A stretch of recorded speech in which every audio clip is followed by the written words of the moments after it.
Do you think you're capable of doing something like that? Killing someone? No, no, no. I mean, especially the things I heard, found her in a wheelbarrow and stuff like that, and that was gruesome. I wouldn't be able to do that. The suspect, Robert Pape, faces charges of triple homicide and arson after his ex-girlfriend, Becky Friedley, was discovered burned beyond recognition in a wheelbarrow outside her home. Inside, investigators found the body of Becky's mother, Vicky Friedley, and her partner, John Hayward, both shot to death as the house was set on fire. Does your DNA or fingerprints indicate that you were at that house? You're asking me? No, it would not be there. Robert maintains his denial, but the investigation takes a shocking turn with the emergence of a second suspect, his best friend, Kristen Smith. But what truly shocks detectives is uncovering the mastermind behind the crime and the motive for taking 3 innocent lives. Am I a suspect? Would you consider me a suspect in the murder? Yes. On September 17, 2006, the quiet mountain town of Pinyon Pines, California was stunned when firefighters rushed to a blazing house fire that lit up the desert night. Inside the home, 53-year-old Vicky Friedley and her partner, 55-year-old John Hayward, were found shot dead. Outside, a burning wheelbarrow in the backyard held the charred remains of 18-year-old Becky Friedley, also known as Rebecca. The investigation pointed toward 2 suspects, Becky's ex-boyfriend, 18-year-old Robert Pape, and his friend, 17-year-old Kristen Smith. Hey, Robert. How you doing? I'm fine. How you doing? Well, I just don't know what's going on. No one told me if I'm under arrest or what the deal is. Okay, well, I'll be happy to kind of explain everything that's going on, so you're kind of well aware. You doing all right now? You don't have no physical injuries? Oh, no, sir. Anyone mistreat you? No, Make you any promises, threats, or anything like that? no, sir. Okay. You know who I am? Are you Leclerc? Yeah. Yeah. Detective Leclerc? Yes, sir. You remember who I am? Yeah. Okay. You have any idea what's going on today? Well, it obviously has to do with the Friedleys, Rebecca and her mom and her stepdad. Okay. You on probation right now for anything? Yes, sir. What are you on probation for? It was petty theft. Okay. And that's all taken care of? Yes, I just finished my community service. Okay. Obviously we're here because I've been investigating this murder for some time. Becky had dated Robert before her death, though their relationship ended in the winter of 2006. A year later, in 2007, Robert was convicted of petty theft for shoplifting, but that detail was excluded from his eventual trial for the murders. Through years of legal maneuvering, he was painted as a devout young man with a spotless record. Yet beneath that image, the truth was nothing but distorted. After all, compared to the weight of a triple homicide, a theft charge was just a joke, and Detective Leclerc, unflinching and confrontational, wasted no time putting Robert on the spot. Well, we're talking about Becky Friedley, Okay. okay, and her murder. Yes, sir. Okay, so that's some of the things we're discussing. How do you feel today about talking to me about that? Like in what way? I mean, like do I like about that case in general or actually talking to you? I mean, How do you feel about, does it make you sad, make you happy? I mean, she was a friend of yours. well, yeah, we dated for over a year, about a year and 2 or 3 months and stuff, and yeah, we were really close, and yeah, when it first happened, it was, I mean, it was, hit kind of close, but it, it's just, over time, just like I had a uncle die about a year ago or something, and that, that was bad too, but just a little bit of time. But I guess the worst part now is just not knowing, what happened. Okay. If you had anything to do with what happened to her, you need to tell me right now. Okay. Well, I didn't. Okay. Do you know for sure who did? No. Do you have any idea who did? I've not the slightest idea. The only thing that I'd spoken with her family. They talked about how her mom and her stepdad were in some kind of serious debt, and they brought up the idea of something about like a loan shark or something. But I mean, I'm not saying that's like something I seriously believe or anything. I don't know. Is there anyone you can eliminate from this investigation? Well, Christian, I suppose he was the only one he was with me during that time. Okay. Robert finds it convenient to steer suspicion away from his best friend and alleged accomplice, Kristen. What pulled both men into the interrogation room were witness statements. Several people recalled that Robert, Kristen, and Becky had plans to go hiking on the night she was killed. Kristen's initial interview was never captured on video. As for the most damning evidence, it lay hidden across the scorched crime scene, evidence that wouldn't have come to light for years. I mean, I don't know anyone who would or who wouldn't. There wasn't. I haven't found anyone to have any motive to. I wouldn't understand why. Well, tell me why you didn't do it. Why I didn't? Well, aside from the fact that there's no gain for me. I was already broken up with her. It wouldn't benefit me at all. But other than that, I wouldn't kill anyone anyway. I mean, Do you think you're capable of doing something like that? killing someone? No. I mean, especially the things I heard. Found her in a wheelbarrow or stuff like that, and that just seems really gruesome and stuff. I wouldn't be able to do that. Do you actually think it happened the way people say it happened? I don't know how anything happened. All I know is that she was in the wheelbarrow and two other people were in the house. Or actually, I don't even know if the wheelbarrow was outside. I just assumed. But Did you ever tell anyone, even jokingly, that you were involved? No. Are you willing to take a polygraph to verify your truthfulness? well, I mean, I just don't.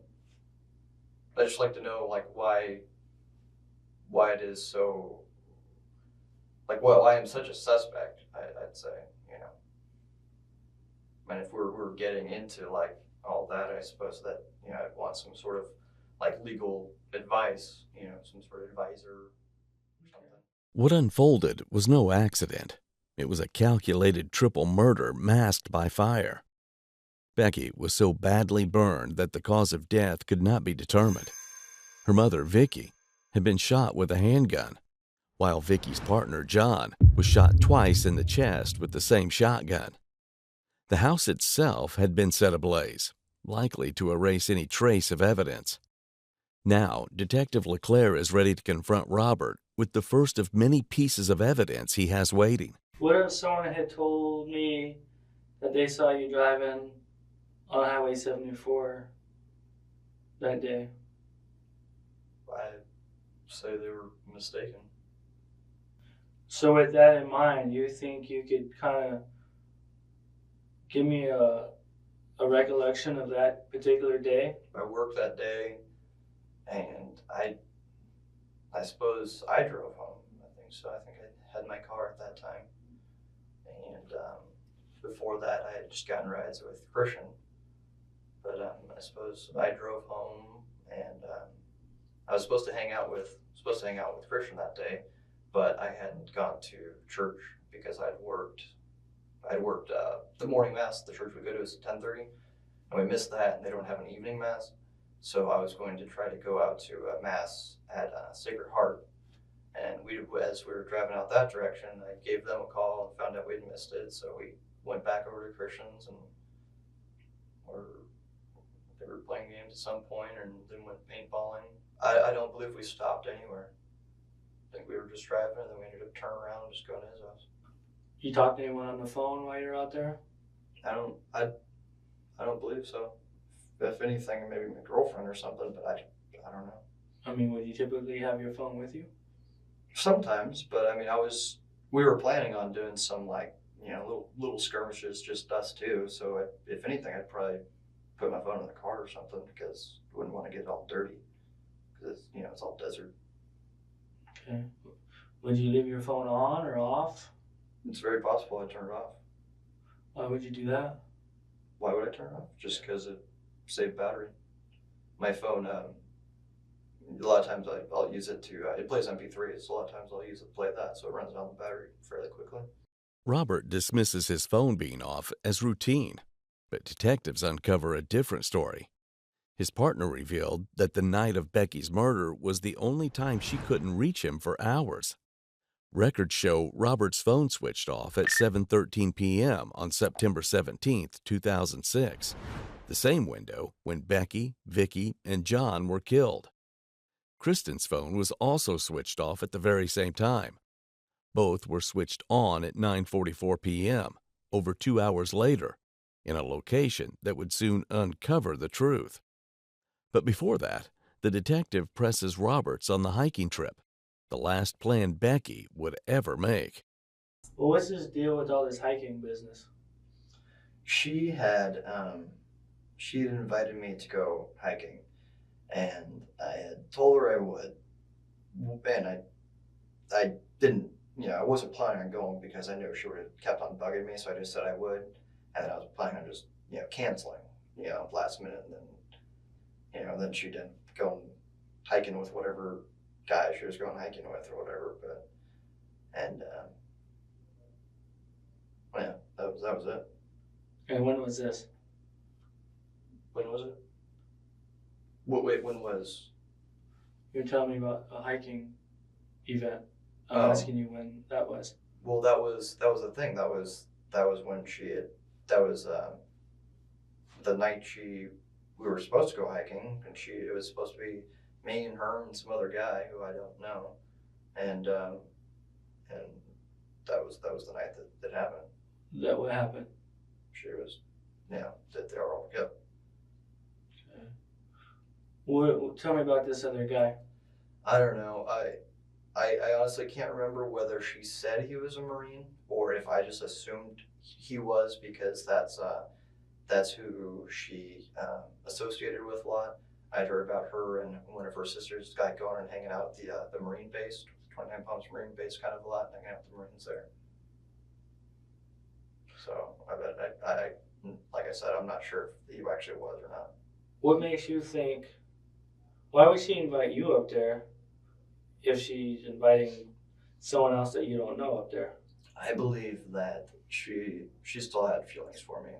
I was the one who broke up with her, and she didn't like that. I moved on. I had gotten my current girlfriend, and I'd moved on and everything, and I was trying to slowly kind of just shut off contact with her, but she still wanted to hang out with me. Okay. Robert claims Becky was obsessed with him after their breakup, but phone records and witness accounts would soon paint a different picture. So, why would she invite you up there and invite someone else that you didn't know? I don't know. I mean, that wouldn't impress you, would it? It wouldn't. The only thing I could imagine would be that she'd want to make me maybe jealous or something. But I mean, okay. I'm only speculating. I don't know why. That was. It seemed odd to me at the time. Well, where does Christian fit in with this? Christian doesn't fit in with the hiking trip. Well, remember when Becky came over to Christian's house? Yeah, I was at Christian's house. Right. So I guess that'd be the only time he fits in anyway. Okay, so when this was the day before the murder. When she came over? Right. Was it? I believe it was, but I wasn't sure. Becky called you and said she was in the area and you were at Christian's house? Yeah, she said that she was doing some homework or something with a friend of hers or something. She said she just wanted to stop by and say hi or something. And I'm like, well, I'm over at Christian's. Okay. So when she got to Christian's house and talked to you, was Christian present? I think Christian walked out, and I think he just said hi, and I think he walked out one more time to say bye or something, but I'm not sure if he was there. I don't think he was standing there the whole time. I can't remember. Was he involved in the hiking conversation? No.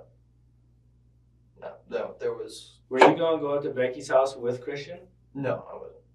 Were you going to go up to Becky's at all? Well, I wasn't going to. It was never your intent to It go was up never there? my intent to actually go hiking. Okay. Did you lead Becky to believe that you and Christian were going to go up there together? No, I don't believe so. I believe I just said I was just going to go. Yeah. So why would the other people believe that you and Christian were the ones going up there?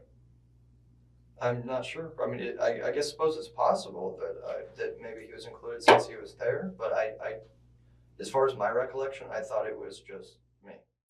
Robert insists it was only he who planned to go hiking with Becky. But Becky's best friend, Javier Garcia, told police she had called him the night of the murder, saying both Robert and Kristen were on their way to her house. Kristen's father also admitted in an interview that the boys had planned to meet Becky that night. Two separate sources confirmed it wasn't just Robert making the 40-minute drive to Pinyon Pines. It was both of them. Earlier you mentioned something about a wheelbarrow. Yes. What was the deal with that? Well, Javier told me, he called me and told me that there was a body in a wheelbarrow, and he later told me that it was her body. Okay. Have you ever seen a wheelbarrow at her house? I don't know, there's all sorts of tools. They had a little tractor and things like that. I imagine there would be a wheelbarrow. But I don't believe I've personally seen it. Okay. So if you haven't personally seen it, then it's fair to say you've never touched it? I wouldn't imagine, but I've played around in their garage before, just because he had a lot of power tools. I know if I've played with the different tools. Some are power tools, some are gasoline. Right, but there's a difference between tools and a wheelbarrow. Yeah. You know what a wheelbarrow is, right? I know what it is, but like with the phone thing, I just assumed. I'm not going to say I never touched it, because it's possible that I've touched it before. How could it be possible if you never recall seeing one? Well, I mean, things can be somewhere and you don't remember it being there. Surely you remember a wheelbarrow. Well, I mean, I don't know what their garage looked like after the fire. It could look like, in the pictures I saw like online, it looked like that side wasn't the garage side wasn't as burnt as bad. So I don't know if the garage is okay, but if you've seen it, there's a lot of stuff in the garage. So it's kind of like my grandma's garage down here. There's a lot of things in there, and I'm sure I've touched a lot of them and couldn't recall it being there. You know what DNA is? Yes, sir. Okay. And I'm talking about not DNA from years ago. I'm talking about DNA and fingerprints that are left at a crime scene. Okay. You know, that's stuff that you say, hey, this is stuff that's left now, not from 6 months ago or 12 months ago and all that stuff. Mm-hmm. Okay. All right. So she died on a particular date. Okay. We processed the crime scene for evidence. Okay. And certain evidence was collected. Okay. And that evidence tells us certain stuff. And it even gives us time frames. Okay. So would your DNA or fingerprints indicate that you were at that house on a day? You're asking me? Yeah. That she died? No, it would not be there. Okay. The DNA on the wheelbarrow was too degraded to be useful, but the DNA found in its sides told a very different story. A story that Robert had no idea was about to unfold, likely unaware that anything incriminating had been left behind at the scene. Becky had feelings for you. Did you have feelings for her still? She was a big part of my life, and I couldn't just cut off everything, but it was, I was in the process of moving on. Definitely there wasn't as much feelings as there was, earlier. Okay.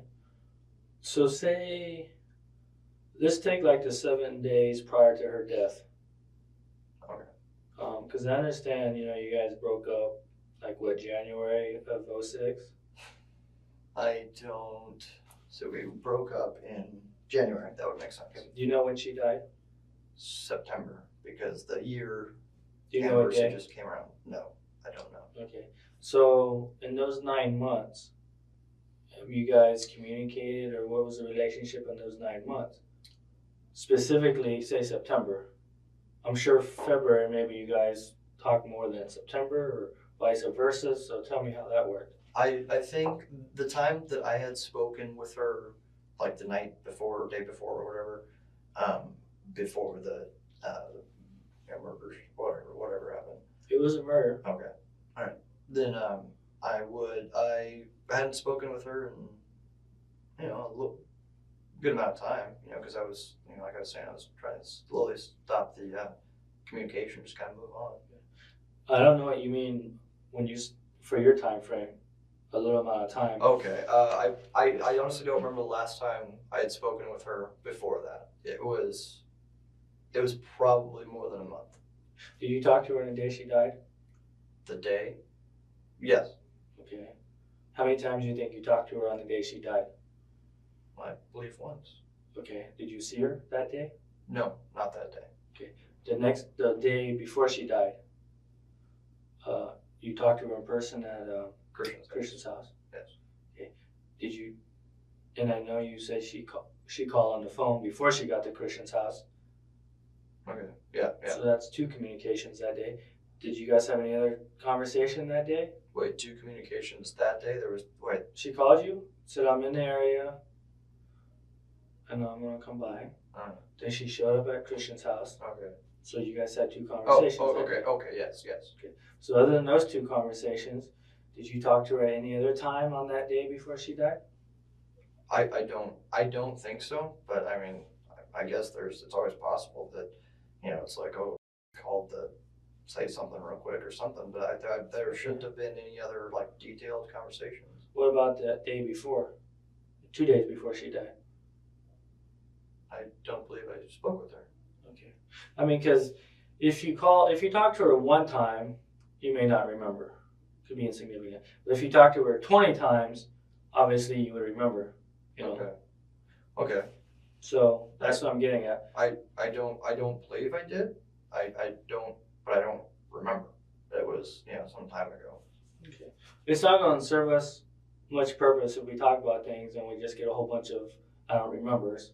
Okay. Obviously, well, that's why. But then again, I don't want to say something that's clearly wrong. So sure. I mean, I don't want you to do that either. I was trying to be, like, honest about the phone thing. I assumed he did. It just would be weird to me that he didn't have a phone, but I guess he didn't then.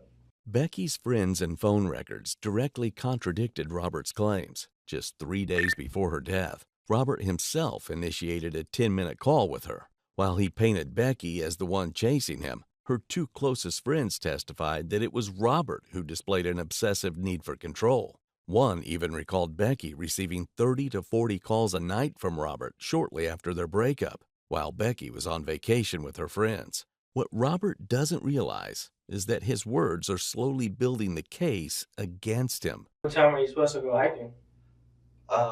We didn't have.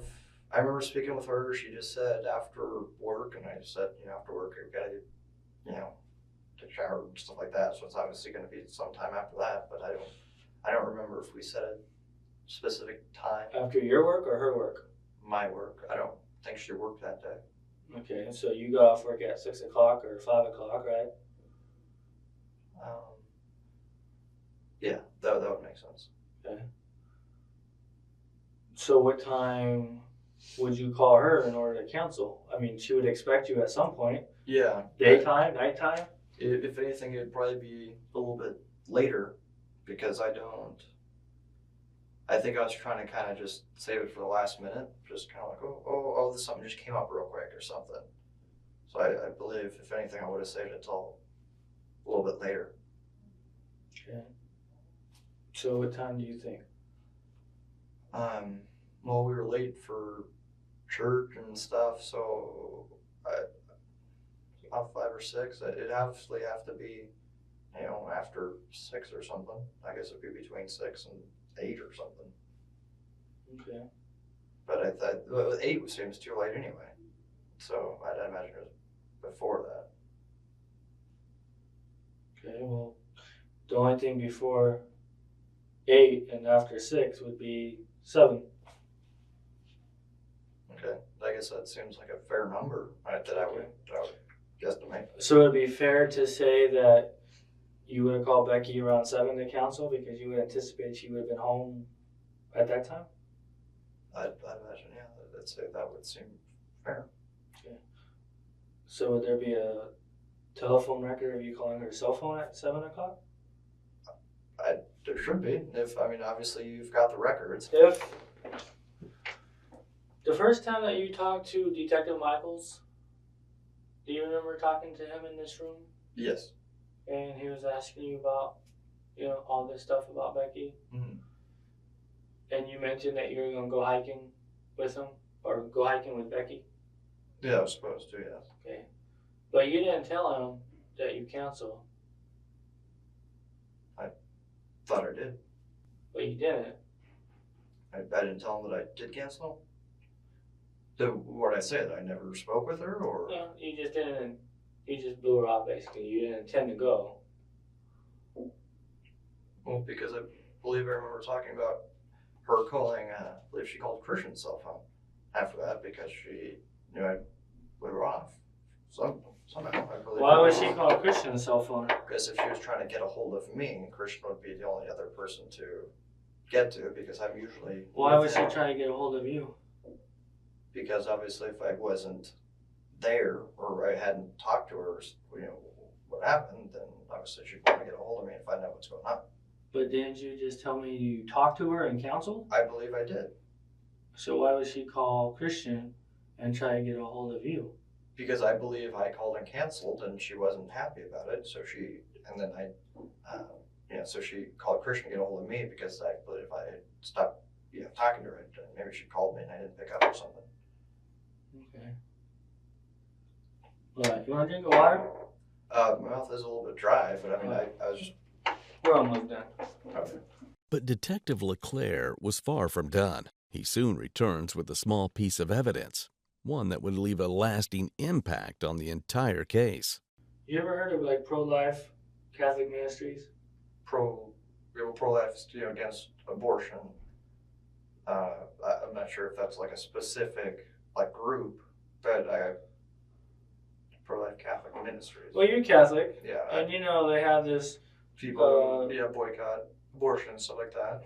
Yeah, well, there's this Catholic group who go around the local churches here, the Catholic churches, and they train the volunteers, about, pro-life, teenage pregnancies, things like that, maybe even assist with, troubled teens or things like that. Okay. You have that at your church? There are people who are involved in it. My mom is involved in a program. It's called Magnificat. I don't know what all that consists of, but some of this organization is probably the main, diocese in San Bernardino. Their groups probably come around. They pass out their business cards. They go to your church, Sacred Heart. You ever seen any of these business cards? A business card? I don't know. Well, they say pro-life ministries on them. I don't recall, but I would imagine maybe I've seen it, but I just don't recall seeing it. But just a business card. I don't know. Well, it's just not a business card. You're 19 years old. Yeah. Okay. You go to college. You tell me that you've explored a career in law enforcement. You've taken this class. I'm taking it now. Yes. Sir. Okay. So these aren't just general questions. These are things that maybe you know the answer to or you don't. Okay. Yeah. So if there was a business card with your fingerprint on it that said Pro-Life Ministries, would there be a reasonable explanation for it? It would make sense because my mom is involved in pro-life, things like that. So I wouldn't. It would make sense that your mom's fingerprint's on it, but I'm asking you about your fingerprint. I've helped out with the different things. I've gone and do little protest things, like go stand in front of abortion clinics and things like that. I've passed out flyers and stuff. If a business card was part of that, then I'm not ruling out that I wouldn't have touched it. It would make sense if my fingerprint would be on something like that. Okay. Was Becky involved in that? Pro-life? I don't believe so. I mean, would you have a conversation with her about it? I know we've spoken about it. I don't think she's ever like done anything that involved like stuff like that. I don't remember. So anything like that too. would you give her a business card? Maybe I would. I mean, it's there's. I mean, I've got things like that that I just. Robert, you're telling me that you're kind of involved in it. Yeah, I mean, I wouldn't like actively. But Becky's not. You would remember if you gave Becky a business card related to this pro-life abortion stuff. Okay. I don't know why I necessarily. Recently. Okay. Okay. I don't know why I would have given her a card like that. I really don't know why I would have. Well, I'm asking you, would you have or would you not have? I'm not saying it's something I'd never do. I mean, Well, certainly you would remember if you did. Well, I don't know why I would necessarily remember something like that. Why is that such like? It's not like a significant event. It's just. Well, Becky's death. Okay. Yeah. Becky's murder That's is pretty significant. But I don't know how that makes a business card significant. Well, a business card about, pro-life and things like that. You're involved in it. She's not. Okay. You would remember. Why would you give it to her? Why would I remember that specifically? I mean, it's a business card. You so remembered a lot of things that weren't significant about all this. Like what? All sorts of things. We've talked about things for all sorts of things that you remember, calls and conversations and places. They had no significance, but you seem to remember that. The seemingly ordinary business card turned out to be one of the most pivotal pieces of evidence in the case. Found just feet from where Becky was killed, it bore partial fingerprints, but forensic technology wasn't advanced enough at the time to make a definite match. By 2014, the prints were identified as Kristen's. Yet in every interview, Kristen insisted he had never set foot in Becky's home. So how did his fingerprints end up on a business card 40 minutes into the mountains at the scene of a triple murder? Am I a suspect? Would you consider me a suspect in the murder? Yes. Why was it that Christian's dad was told that, like... We're not talking about Christian. I didn't say We're talking about Robert Papp. Okay, it's Pape, but I feel this conversation is just moving towards a hostile tone, and I don't appreciate being taken from my house when I would have voluntarily given up my fingerprints and my DNA cheek sample or whatever, and I missed an interview. I would have a job now. I have no income right now. I mean, of course, it's not so much of a big deal since I'm living with my mom, but I just feel that it was a little unnecessary. I thought Becky Friedley's tragic death was significant in your life. That was significant. Well, it is significant. What says that that's not significant? You just turned the page and thought some other things in life were significant. Why Christian's dad said this. Who cares about what he said? Let's talk about Robert. Because someone he spoke with said that Christian and I weren't suspects. But it seems pretty obvious we are. When was that? You can ask him. I don't remember exactly when it was, but someone had... He's not interested, so I'm asking you. When was that? Today? Yesterday? It was maybe about 4 months ago. Okay, well, things have changed in 4 months. Have they changed that much? They're really focused on... Were the police in your house 4 months ago? They weren't, but I don't know what... Were you taken from your house 4 months ago? I wasn't taken from my house. Okay, so would you say things have changed in 4 months? That's what I'd like to know. I'd like to know what has changed, and I had asked that, and I don't know what's going on. Okay, well, I'm a person who collects information. I'm not in the business of giving information. Things have changed, and things constantly will move forward. Okay? And while I'm giving you an opportunity to show your truthfulness to me. Okay? And if you want to take a polygraph test and pass the polygraph test, then that will show your truthfulness. Really? Okay, well, the other thing is if you look at the other side of the coin, when you, consider that, uh, an attorney's only goal is to be like defending and making money. Well, obviously, isn't that saying that your only goal is to try to like make someone look guilty so that, maybe you can My only look goal is better? to find the truth, the facts. Okay, I get paid the same whether crime gets solved or doesn't get solved. Point I'm making is it just seems like it's moving towards more of a hostile tone, and I just feel like I would feel more comfortable seeking some sort of legal advice. You can do whatever you want, Robert. Okay. Okay. All right. Well, then that's what I'm saying that I want to do.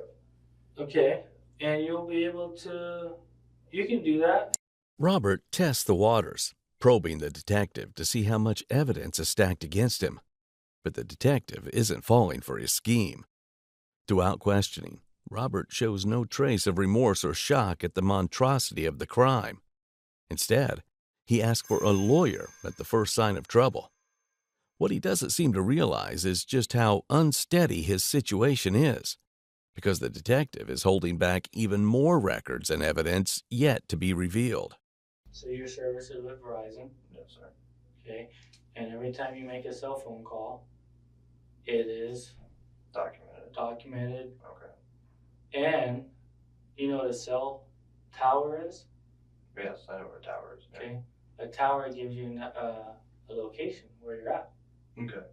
Okay, so based on the triangulations of the cell towers and your phone call history,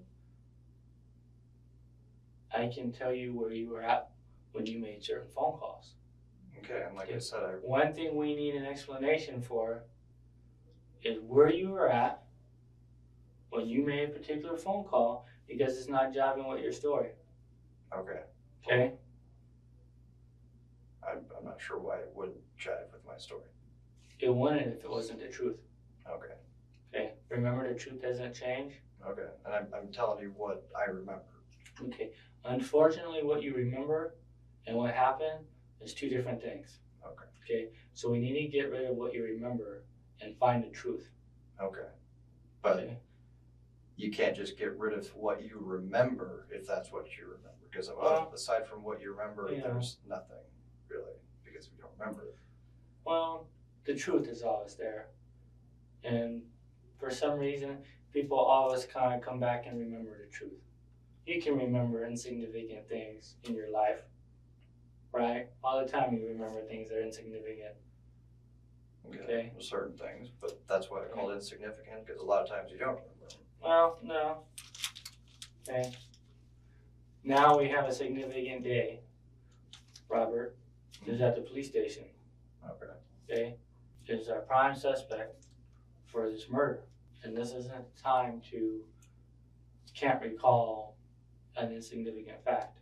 Okay. You need to think down deep inside you and start recalling some significant facts. Okay.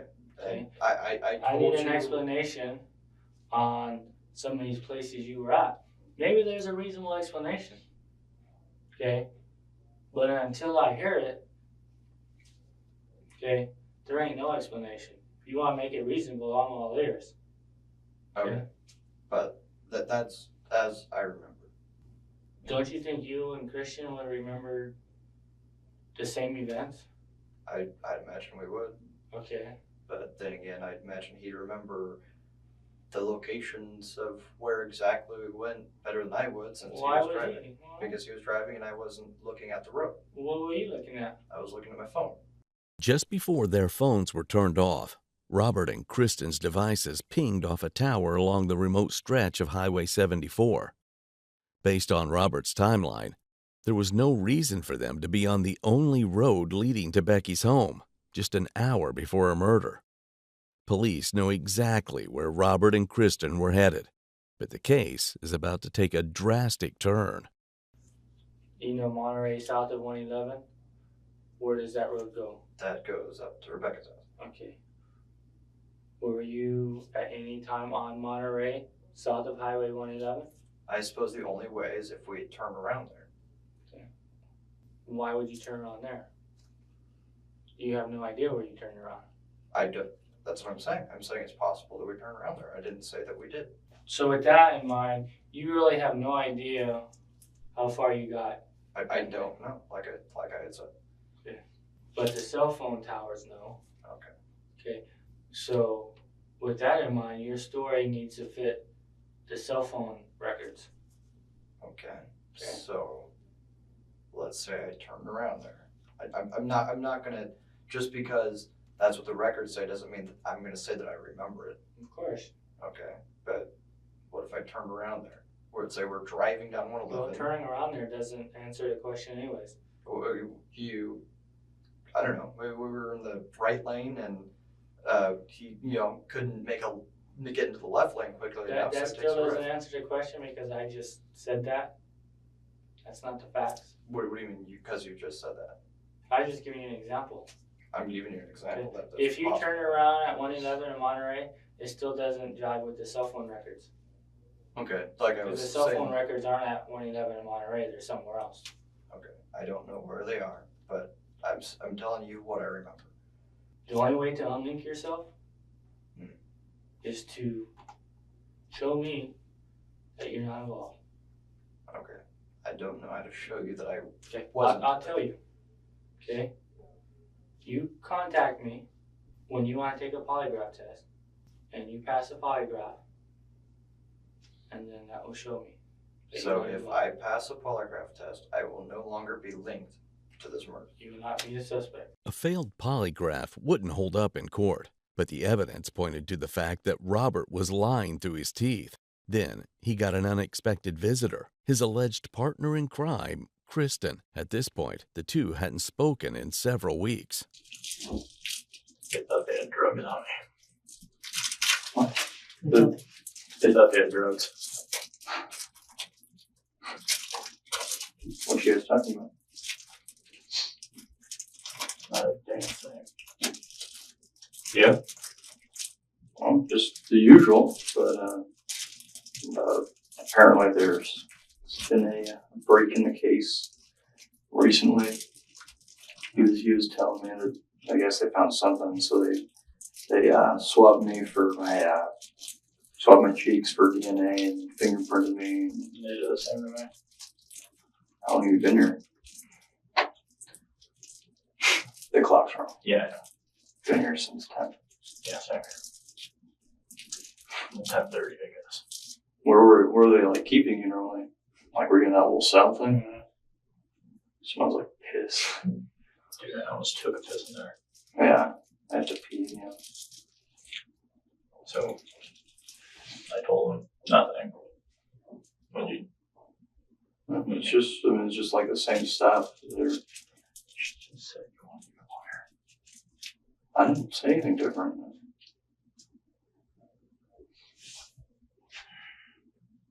Have you spoken with anyone? Like, where were you? Your house? Yeah. I was asleep. Woke up. Sure.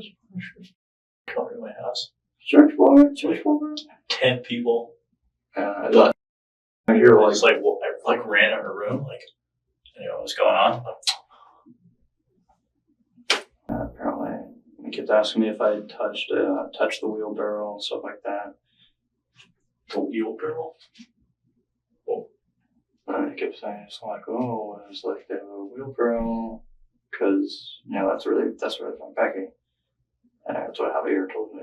And I was like, oh, Javier, did you know that wheelbarrow? I'm like, oh, I don't know. I imagine he'd have a wheelbarrow.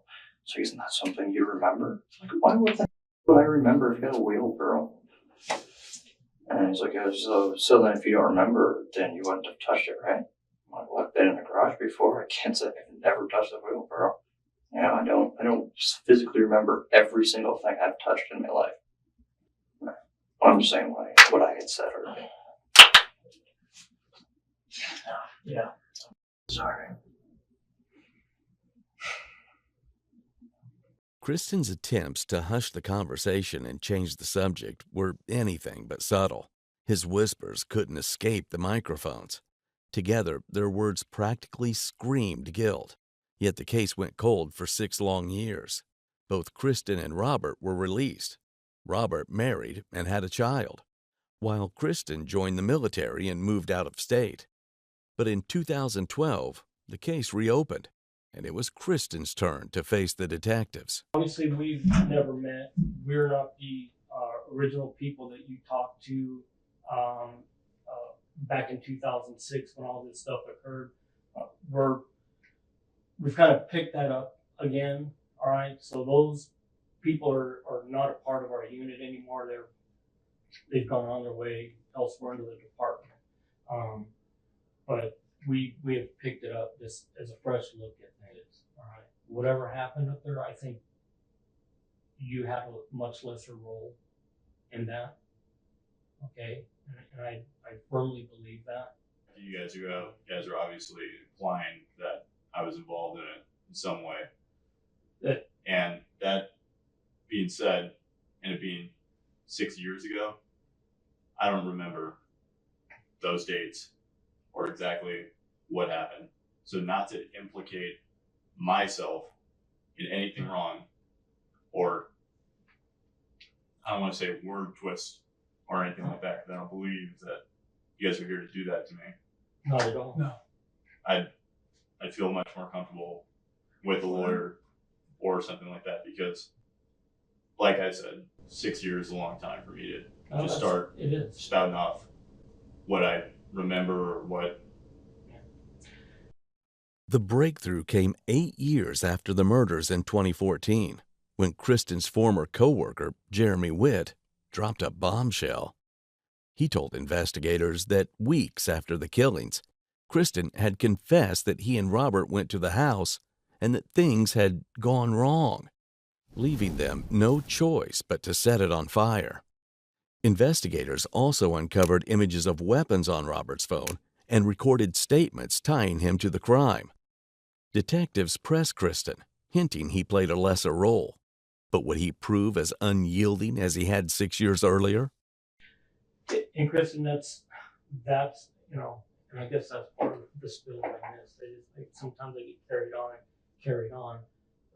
Again, the last thing either one of us want anybody to do, okay, whether they're guilty, not guilty, anything, witnesses, victims, anything. The last thing I don't want anyone to do is to do that. One of the things we want to, in my end, it's going to be maybe hard for you, maybe not, but I want to show you the impact of what happened to Becky. Okay, 6 years ago, that's what she looked like, and this is the house that she lived in, and her mom and her boyfriend. This is one of the bodies that were dug up from the remains of the house. That's actually Becky right there. This is Becky, and this is Becky as well. It's hard. I mean, I know it is. She's an 18-year-old girl who didn't really deserve Not that. Not this. I mean, not even anything close to that. She just started life, and these were her parents.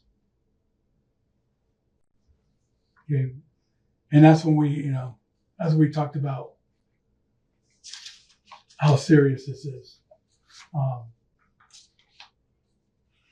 and I think we don't need to tell you how serious it is. What can I say? The pictures speak for themselves. She was an 18-year-old that Prime of her life. Yeah. The photos are taking a toll on Kristen. He's visibly struggling to maintain his composure.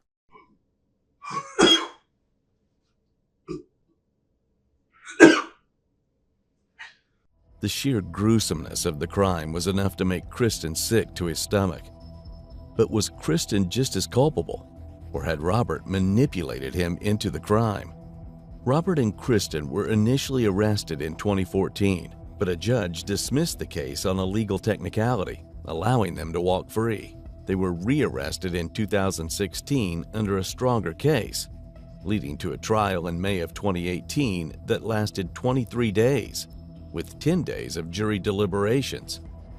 On June 7, 2018, both were convicted. Robert Pape of first-degree murder for John Hayward and Vicky Friedley, and second-degree murder for Becky Friedley, and Kristen Smith of first-degree murder for all 3 victims. On August 10, 2018, they were each sentenced to life in prison without the possibility of parole.